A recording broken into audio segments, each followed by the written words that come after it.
dévasté. Il a perdu tout son argent, ses enfants sont morts, et même sa santé a disparu. Pouvez-vous imaginer quelque chose de pire? Mais voici la chose la plus étonnante. Au lieu de se mettre en colère contre Dieu, Job s'est agenouillé et l'a adoré.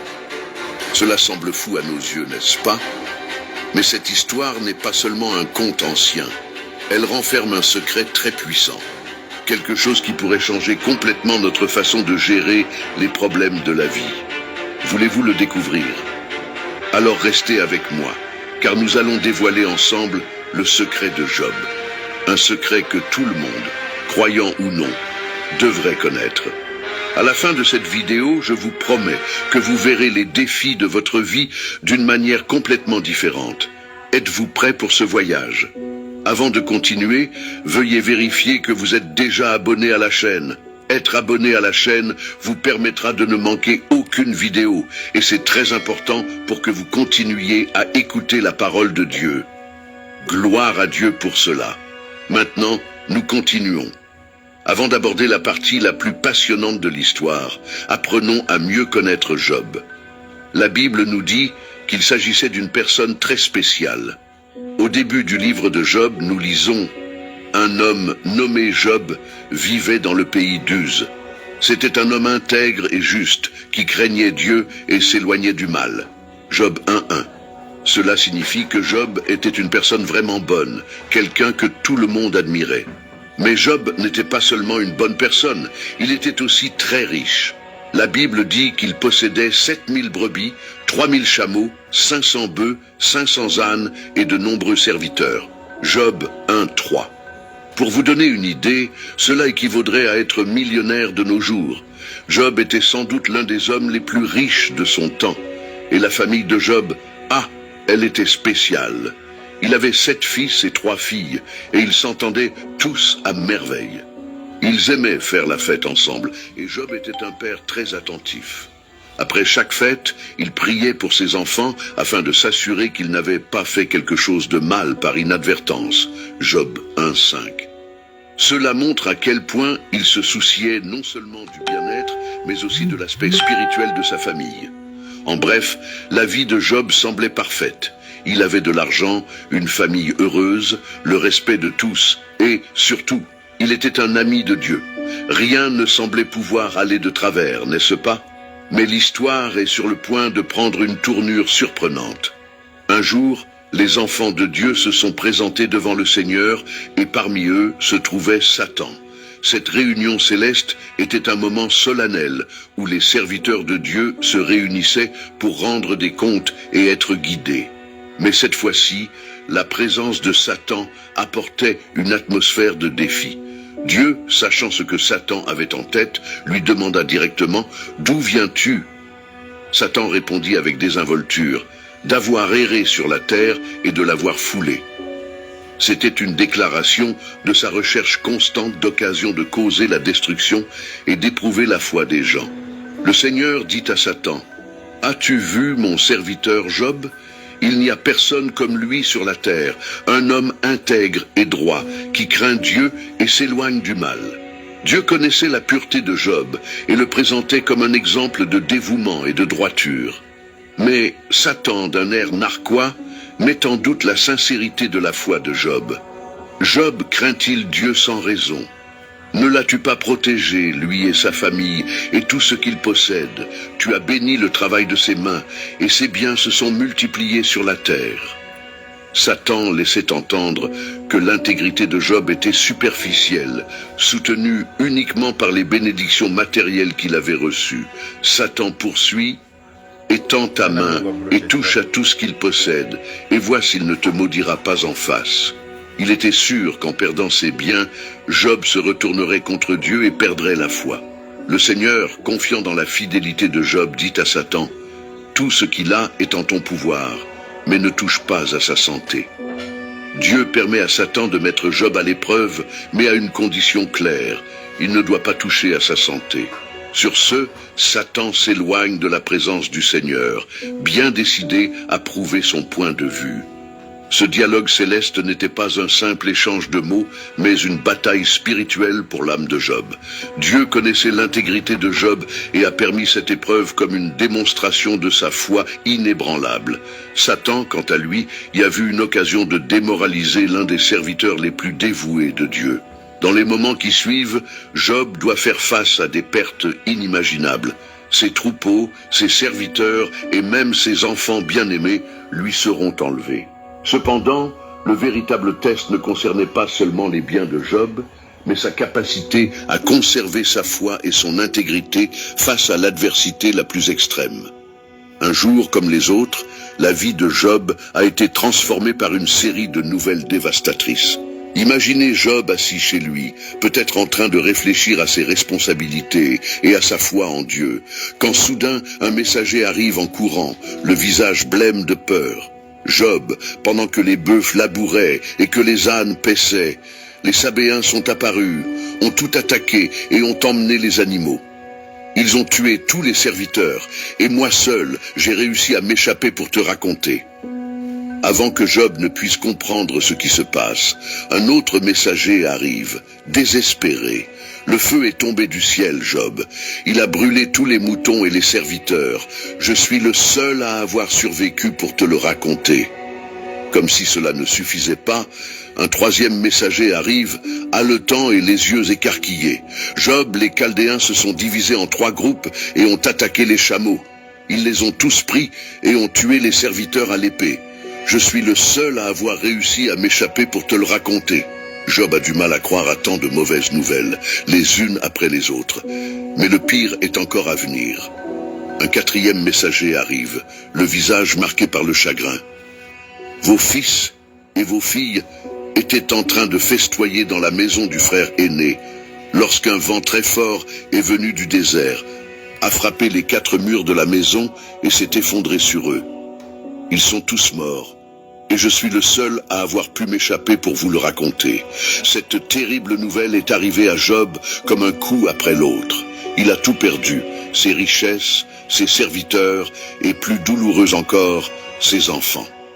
La souffrance de Job était inimaginable, une douleur qu'aucun père ne devrait jamais connaître.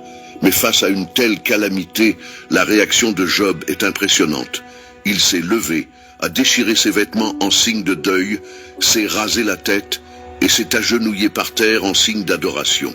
Puis il prononce des paroles qui résonneront à travers les générations. « Je suis sorti nu du ventre de ma mère et j'y retournerai nu. Le Seigneur a donné, le Seigneur a repris. Que le nom du Seigneur soit béni. » Malgré toutes les pertes et l'immense douleur, Job n'a pas péché et n'a pas blâmé Dieu de manière imprudente. Sa foi est restée ferme et son intégrité inébranlable. Était un don de Dieu et même dans la perte, il a continué à louer le Créateur. Plus tard, lors d'une autre rencontre céleste, les enfants de Dieu se tenaient à nouveau devant le Seigneur et Satan était à nouveau présent. La tension était palpable, car la foi de Job avait déjà été mise à l'épreuve et confirmée. Mais Satan n'était toujours pas convaincu de la loyauté inébranlable de Job. Dieu, connaissant les intentions de Satan, lui demanda « D'où viens-tu » Et Satan répondit avec la même indifférence, d'avoir erré sur la terre et de l'avoir foulé. C'était le même début que la première rencontre, mais le défi de Satan était sur le point de s'intensifier. Le Seigneur dit à Satan, « As-tu vu mon serviteur Job? Il n'y a personne comme lui sur la terre, un homme intègre et juste qui craint Dieu et se détourne du mal. Il conserve son intégrité, bien que tu m'aies incité à lui faire du mal sans raison. » Dieu souligne l'endurance de Job, même après qu'il ait tout perdu. Satan, toujours à la recherche de moyens pour prouver son point de vue, répond « Peau pour peau, tout ce qu'un homme possède, il le donnera pour sa vie. Étends ta main, touche ses os et sa chair, et vois s'il ne blasphémera pas contre toi en face. » Satan laissait entendre que, si la souffrance de Job était extérieure, sa foi restait intacte, mais que si sa santé était affectée, il abandonnerait certainement Dieu. Pleinement confiant dans la loyauté de Job, le Seigneur dit à Satan, « D'accord, il est entre tes mains, mais sauve sa vie. Dieu a permis à Satan d'attaquer la santé de Job, mais à une condition claire, sa vie devait être préservée. Satan est sorti déterminé à causer à Job une douleur physique maximale. Cette nouvelle épreuve serait encore plus personnelle et douloureuse, affectant directement le corps de Job. Cependant, Dieu avait confiance en l'intégrité de Job, sachant que sa foi n'était pas superficielle, mais profondément enracinée dans son caractère et sa dévotion. Lorsque Satan reçut la permission de toucher à la santé de Job, il ne perdit pas de temps. Il l'affligea de plaies douloureuses de la tête aux pieds. Les plaies étaient si intenses qu'elles provoquaient une souffrance presque insupportable. Job, autrefois un homme fort et en bonne santé, était maintenant dans un état pitoyable, assis dans la cendre et utilisant un morceau de poterie pour gratter ses plaies. La douleur physique était terrible, mais la souffrance émotionnelle et psychologique était tout aussi dévastatrice. Job avait perdu ses enfants, ses biens, et maintenant sa propre santé était compromise. Imaginez ceci. Job était au milieu d'une douleur insupportable lorsque sa femme, qui souffrait également beaucoup de toutes les pertes, est venue le voir. Elle était tellement désespérée de voir son mari dans cet état qu'elle a fini par dire quelque chose qui montrait à quel point elle avait perdu espoir. « As-tu encore ton intégrité ? Maudis Dieu et meurs. » Pour elle, la mort semblait être un soulagement à la souffrance insupportable à laquelle ils étaient confrontés. Elle ne comprenait pas comment Job pouvait conserver sa foi malgré tant d'adversité et de douleur. Ces paroles reflétaient le désespoir de quelqu'un qui ne voyait plus l'intérêt de continuer à lutter. Mais Job, même au milieu de toute cette angoisse, répond avec fermeté et sagesse. « Tu parles comme un insensé. Recevrons-nous le bien de Dieu sans recevoir aussi le mal ?» Il comprend que, tout comme ils ont accepté les bénédictions de Dieu, ils doivent aussi accepter les épreuves. Pour Job, la foi ne dépend pas des circonstances, mais d'une confiance inébranlable en Dieu. Quelle que soit la difficulté de la situation, Job est resté ferme dans son intégrité et sa foi. Il n'a pas péché par ses paroles et n'a pas maudit Dieu. La réponse de Job à sa femme montre à quel point il comprenait la nature de sa relation avec Dieu. Il savait que la vraie foi n'est pas seulement pour les bons moments, mais aussi pour les tempêtes les plus violentes. Lorsque la nouvelle des malheurs qui frappaient Job s'est répandue, 3 de ses amis les plus proches, Éliphaz, Bildad et Zophar, ont décidé de lui rendre visite. Ses amis n'étaient pas n'importe lesquels. C'étaient des hommes de sagesse et d'expérience, venus chacun d'un pays différent pour soutenir Job dans cette période difficile. Éliphaz, originaire de Théman, était connu pour ses conseils sages et réfléchis. Bildad, de Sua, avait la réputation d'être ferme et direct dans ses propos. Zophar, de Nahama, était le plus impétueux des 3, connu pour son franc-parler.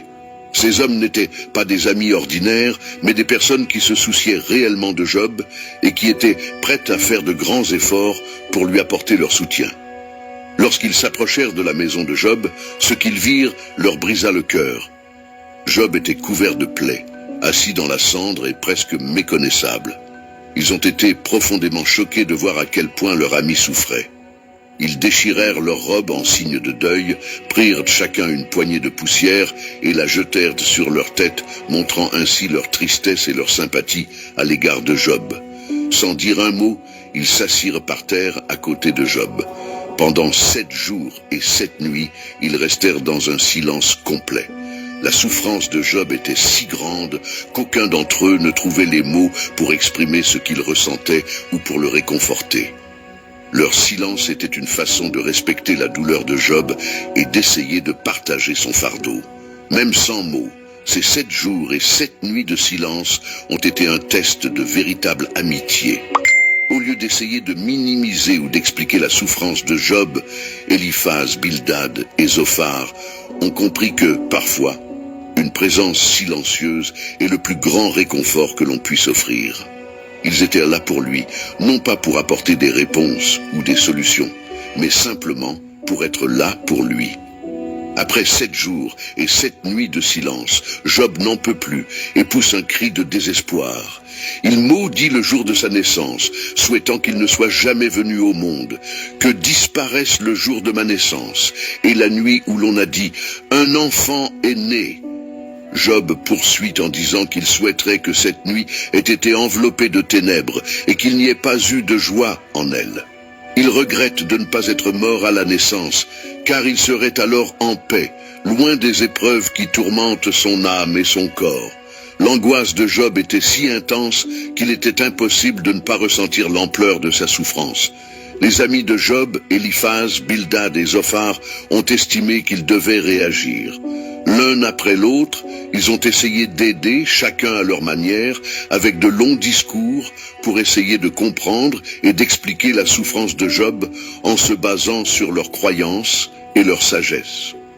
Éliphaz, de Théman, est le premier à prendre la parole.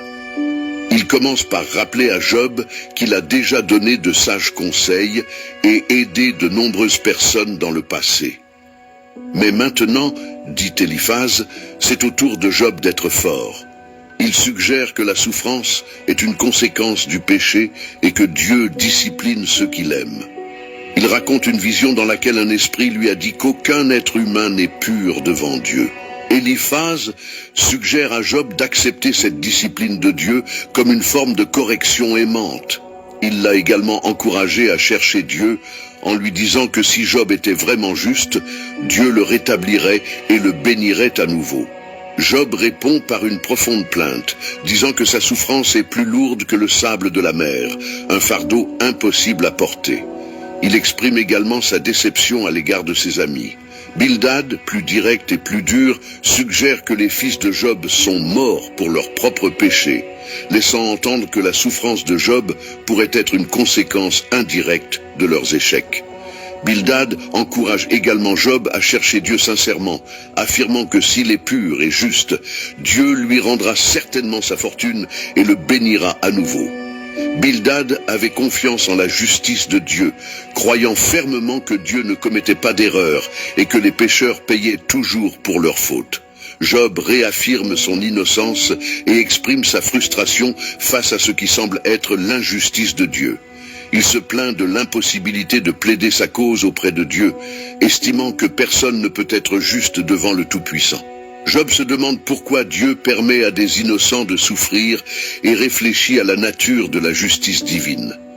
Dans son angoisse, Job exprime à nouveau le souhait de n'être jamais né, se lamentant sur sa propre existence et sur l'absence de réponse à ses souffrances.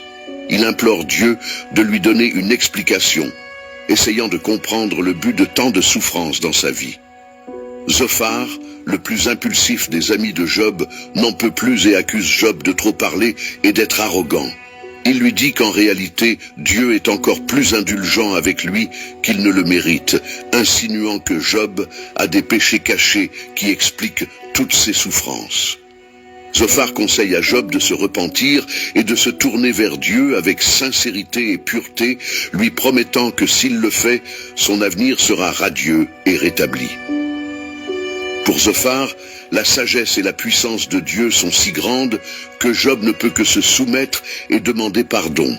Job s'est mis en colère contre ses amis, leur reprochant de ne pas comprendre sa situation et de donner des réponses aussi superficielles.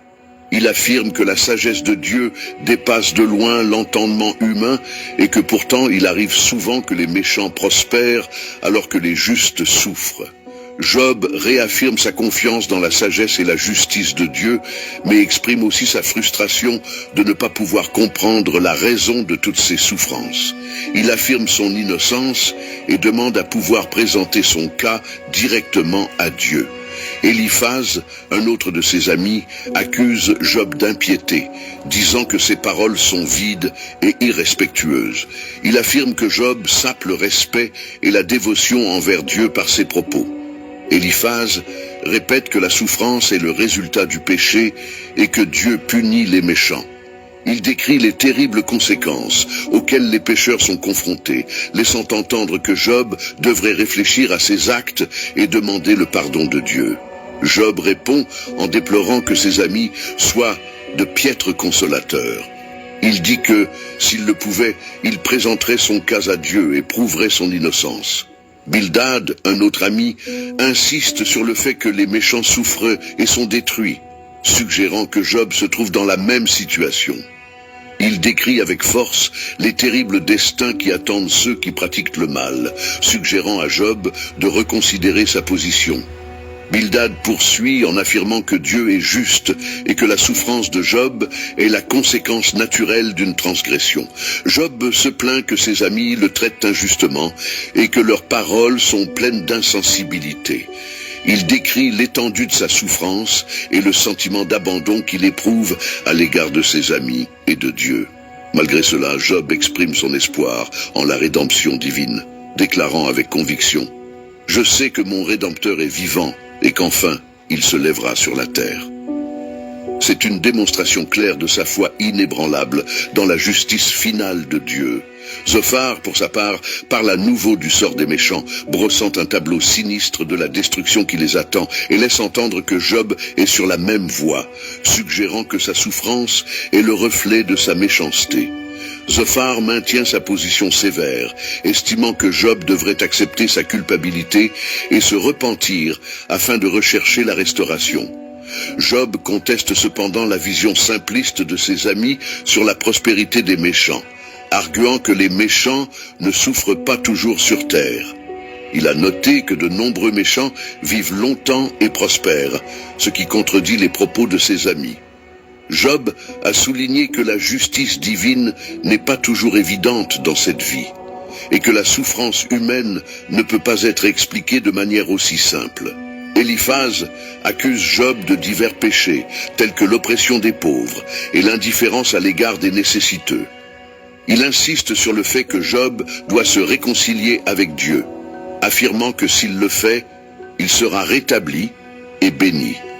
Éliphaz poursuit en affirmant que les souffrances de Job sont la conséquence directe de ses péchés et que la repentance est la seule solution. Job exprime son désir de porter sa cause directement devant Dieu, affirmant que, si l'occasion lui en était donnée, il serait justifié. Il s'interroge sur la justice divine, dans la manière dont la souffrance est répartie, notant que de nombreux malfaiteurs restent impunis, alors que les justes souffrent. Bien qu'il ne comprenne pas les voies de Dieu, Job garde confiance en sa propre intégrité et en la justice divine. Bildad insiste sur le fait que Dieu est pur et parfait et que nous, les êtres humains, sommes insignifiants devant lui. Il a affirmé qu'en comparaison avec la majesté et la sainteté de Dieu, aucun être humain ne pouvait être considéré comme vraiment juste ou pur. Bien que sa réponse ait été brève, il a mis en évidence l'énorme différence entre la perfection divine et nos imperfections humaines. Mais Job ne se tait pas et répond fermement. Il parle de la grandeur et du mystère de Dieu d'une manière impressionnante, reconnaissant la puissance et la majesté du Créateur. Cependant, Job s'interroge sur le lien entre toute cette compréhension